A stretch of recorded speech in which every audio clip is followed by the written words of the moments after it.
এবং আপনি যেটা বলেছেন মূল্যস্ফীতি হবে কিনা, আমরা তো টাকা ছাপিয়ে দিচ্ছি না, আমরা যেহেতু টাকা ছাপিয়ে দিচ্ছি না কাজে মূল্যস্ফীতি হবে না, বরং আমরা মনে করি এই টাকাগুলো যখন মার্কেটে যাবে, যারা কৃষক খাত পাচ্ছেন সেই সকল কৃষক, যারা প্রান্তিক পর্যায়ে নারীরা যারা পাচ্ছেন টাকা, নিশ্চয়ই তারা সিঙ্গাপুর বা বিভিন্ন দেশে টাকা পাচার করবেন না, সেই টাকা লোকাল অর্থনীতি তারা খরচ করবেন। এবং একজন নারী স্বাভাবিকভাবে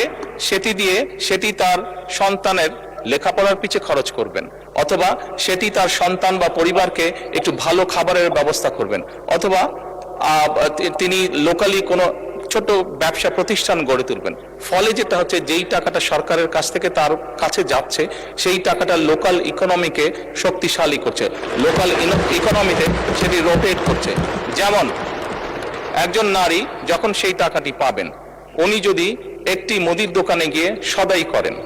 এরকম ওনার আশেপাশে যারা সেটি পাবেন, আরো যে সকল পরিবার, আরো যে সকল নারী পাবেন, তারা সকলে যখন ওই মুদির দোকানে যাবেন, স্বাভাবিক সেই মুদির দোকানের সেল বাড়বে। সেই মুদির দোকানে যখন একজন কর্মচারী যদি এখন থেকে থাকে,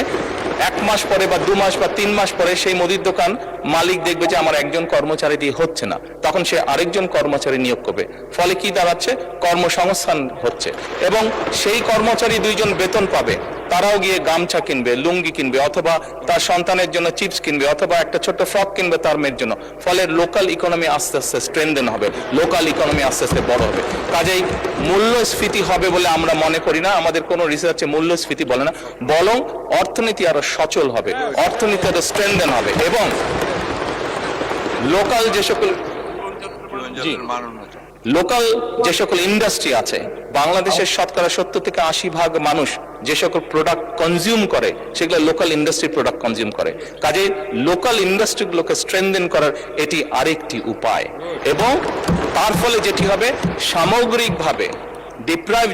যে সকল মানুষ আছে, আমি বলছি না যে আগামী 6 মাসের মধ্যে এটি হবে, তবে ইনশাল্লাহ 3 থেকে 5 বছরের মধ্যে আপনি যে পরিবর্তনটি দেখবেন, যারা প্রান্তিক গোষ্ঠীর মানুষ, তাদের জীবনযাত্রার মান ইনশাল্লাহ অনেক উন্নত হবে।